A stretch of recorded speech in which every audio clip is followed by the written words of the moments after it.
Lo pikir belajar buat dapet skill, biar jago debat, dan jadi orang sukses itu ide baru? Coba tebak, orang-orang di Yunani kuno udah mikirin dan ngejalanin ini sekitar 2500 tahun yang lalu loh. Mereka adalah trendsetter asli dalam dunia pendidikan, dan warisan mereka masih kita rasain sampai sekarang, dari cara guru ngajar sampai adanya universitas. Oke, jadi gini, waktu kita dengar Yunani kuno, mungkin yang kebayang itu dewa-dewa kayak Zeus, monster Medusa, atau film 300. Tapi di balik itu semua, mereka adalah peradaban yang super serius soal pendidikan. Pendidikan buat mereka bukan cuma soal ngisi otak, tapi soal ngebentuk manusia seutuhnya. Yuk kita bedah perjalanannya dari yang awalnya cuma buat survival sampai akhirnya melahirkan para filsuf legendaris.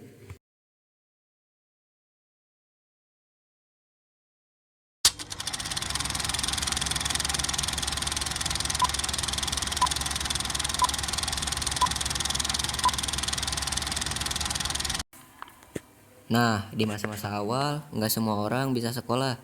Pendidikan itu barang mewah. Buat rakyat jelata, nggak ada tuh yang namanya wajib belajar 12 tahun. Pendidikan mereka itu sekolah kehidupan. Anak petani belajar dari bapaknya cara nyangkul. Anak pedagang belajar cara nego harga. Tujuannya simple, bertahan hidup dan nerusin pekerjaan keluarga. Nggak ada ijazah, yang penting besok bisa makan. Nah, sekarang buat kaum elit atau anak sultannya Yunani. Nah, ini beda cerita. Buat anak orang kaya, pendidikan itu soal gengsi, status, dan jadi warga negara yang keren. Mereka punya tujuan jadi kalos kagatos, yang artinya manusia yang good looking dan good attitude. Mata pelajaran wajib mereka itu kayak gini: gimnastik, pelajaran olahraga level dewa. Ini bukan sekedar lari muterin lapangan, tujuannya buat ngebentuk fisik yang kuat, sehat, dan siap tempur kalau negara manggil. Badan yang atletis itu dianggap nunjukin pikiran yang disiplin. Musik biar hati adem. Belajar main alat musik kayak lira dan nyanyi itu wajib. Tujuannya bukan buat jadi artis, tapi buat nyimbangin jiwa, biar nggak barbar dan punya perasaan yang halus. Sastra atau Netflixnya zaman dulu, mereka nggak punya buku paket, jadi kurikulumnya itu cerita epik Lilian dan Odyssey karya Homer. Dari sini mereka belajar soal keberanian, kehormatan, dan gimana caranya jadi pahlawan kayak Achilles atau Cerdik kayak Odysseus. Fun fact, Sparta versus Athena. Dua kota ini kayak rival abadi. Cara mereka mendidik anak pun beda jauh. Sparta, bayangin sekolah militer super ketat. Sejak umur 7 tahun, anak laki-laki diambil negara buat digembleng jadi prajurit tanpa rasa takut. Fokus 100% ke fisik dan disiplin.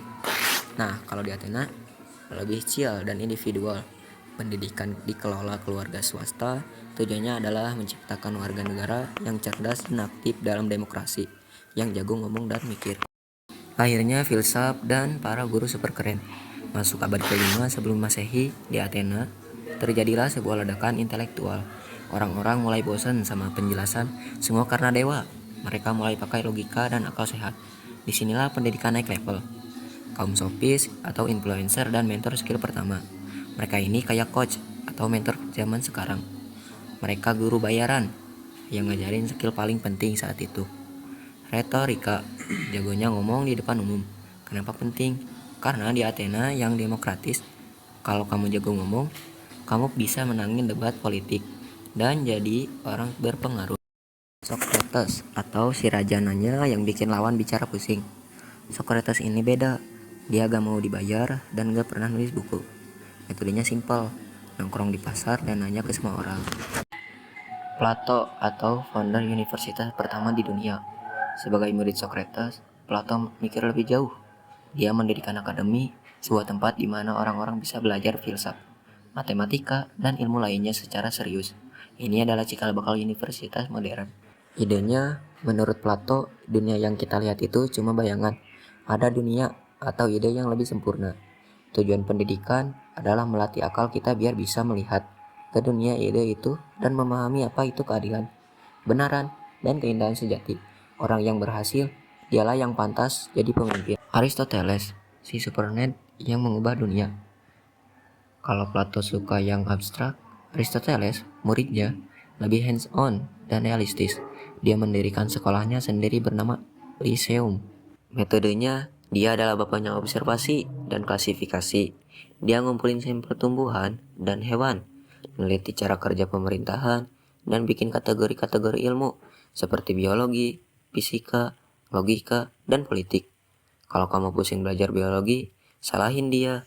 Tujuannya, menurut Aristoteles, tujuan hidup dan pendidikan adalah mencapai eudaimonia, yang bisa diartikan sebagai living your best life atau menjadi versi terbaik dari dirimu. Caranya dengan menggunakan akal sehat dan hidup seimbang. Jadi intinya apa dan kenapa lo harus peduli? Nah, perjalanan pendidikan di Yunani kuno itu keren banget. Dari yang awalnya cuma buat survival dan gaya-gayaan kaum elit, berubah jadi sebuah pencarian pengetahuan yang mendalam berkat para filsuf. Warisan mereka buat kita, para Gen Z, itu nyata banget. Contohnya berpikir kritis. Setiap kali kamu nanya kenapa atau enggak langsung percaya sama berita hoax, kamu sedang mempraktikkan warisan Socrates. Sekolah dan universitas, lembaga tempat kamu belajar sekarang itu adalah versi modern dari Akademi Plato dan Lyceum Aristoteles. Idenya masih sama, tempat untuk belajar dan mengembangkan diri, mencari passion dan tujuan hidup. Konsep bahwa pendidikan bisa bantu kamu menemukan potensi terbaikmu dan hidup lebih bahagia, itu datang langsung dari ide eudaimonia Aristoteles. Jadi belajar itu bukan cuma soal ngapalin rumus atau tanggal.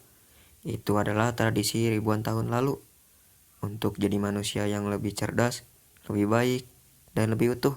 Keren kan?